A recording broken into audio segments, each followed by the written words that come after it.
Sir ఓవరాల్గా తెలంగాణలో కానీ ఆంధ్రప్రదేశ్లో కానీ ప్రభుత్వాలు ఉద్యోగాలు డిలే అవుతున్నాయి కదా. అవును సార్. మీ నుంచి మీరు 22 సంవత్సరాల అనుభవం ఉంది కాబట్టి ఈ టీచింగ్ రంగంలో మీరు ఏపీ ప్రభుత్వానికి కానీ తెలంగాణ ప్రభుత్వానికి కానీ మీ విన్నపం ఏమిటి సార్?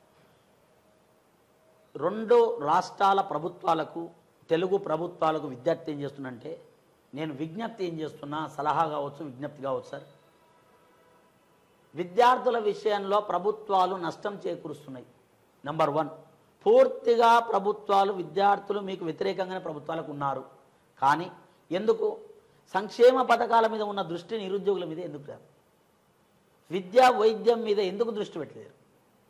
సమాజాన్ని మార్చాల్సిన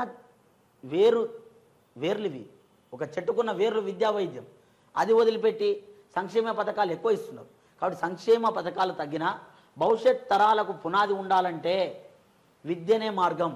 కాబట్టి ప్రభుత్వాలు చేస్తున్న కృషిని నేను అప్రిషియేట్ చేస్తున్నా. ప్రభుత్వాలు రెండు మంచి చేస్తున్నాయి కృషి, దానికి సరిపోదు. అది దానికి తోడు విద్య గురించి మీరు ఇంకా దృష్టి పెట్టాలి. విద్యను అందించడమే కాదు, విద్యను అందుకున్న విద్యార్థి ఉద్యోగి ఎందుకు మారతలేడు? విద్య ఇస్తున్నావు, ఏం చేయాలి? విద్య నేర్చుకున్న తర్వాత ఏం చేయాలి? విద్యార్థి ఉద్యోగం మారాలి. మరి ఉద్యోగానికి నీవు చేసే ప్రయత్నం ఏంది? విద్య ఇస్తున్నారు, చదువుకోండి అని ప్రభుత్వ స్కూళ్ళు ఉన్నాయి, గురుకులాలు ఉన్నాయి, రకరకాల స్కూల్స్ ఉన్నాయి, ప్రభుత్వ స్కూల్స్. మరి విద్యార్థి విద్య నేర్చుకున్నాక ఏం చేయాలనేది మీరు చెప్పట్లే. ఏం చేయాలి? ఉద్యోగం సాధించాలి. అన్ని ఉద్యోగాలు ఇవ్వకుండా ఉన్నవరకన్నా క్వాలిటీగా ఒక నియమిత పద్ధతిలో ఒక ప్రణాళిక ప్రకారం విడుదల చేస్తే విద్యార్థులంతా సంతోషంగా ఉంటారు. నోటిఫికేషన్లు ఇవ్వటం ప్రభుత్వాల బాధ్యత, ఉద్యోగం సాధించుకోవటం నిరుద్యోగి బాధ్యత. ఉద్యోగం రానప్పుడు వేరే మార్గం వెళ్తాడు. నువ్వు నోటిఫికేషన్ ఇవ్వకపోతే వ్యతిరేకత అవుతుంది.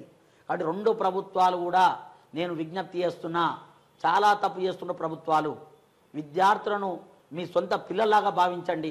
మీ సొంత పిల్లలు ఎట్లయితే సెట్ అవుతున్నారో వీళ్ళు కూడా అదే మార్గంలో నడిపించే బాధ్యత మీ మీద ఉంది. కాబట్టి వీళ్లకు సలహాతో పాటు హెచ్చరిక కూడా చేస్తున్నా, ఈ విద్యార్థుల పాలిట శాపాలు మీకొద్దు. ఎంతోమంది పేద విద్యార్థులు కాబట్టి టైంకు నోటిఫికేషన్ ఇవ్వండి, ఉద్యోగాలు క్వాలిటీగా వాళ్ళకు ఉద్యోగాలు ఇవ్వండి, మంచిగా వాళ్ళను నియమిత పద్ధతులు ఇస్తే వాళ్ళే సంతోషపడతారు. ఒకవేళ ఉద్యోగం సాధించలేనప్పుడు వాళ్ళకి తప్పవుతుంది, వదిలిపెడతారు. కాబట్టి ప్రభుత్వాలు ఒక మార్గాన్ని ఆలోచించి సరైన ప్రణాళికలు విడుదల చేసి నోటిఫికేషన్లు ఇవ్వాలని విజ్ఞప్తి చేస్తున్నారు.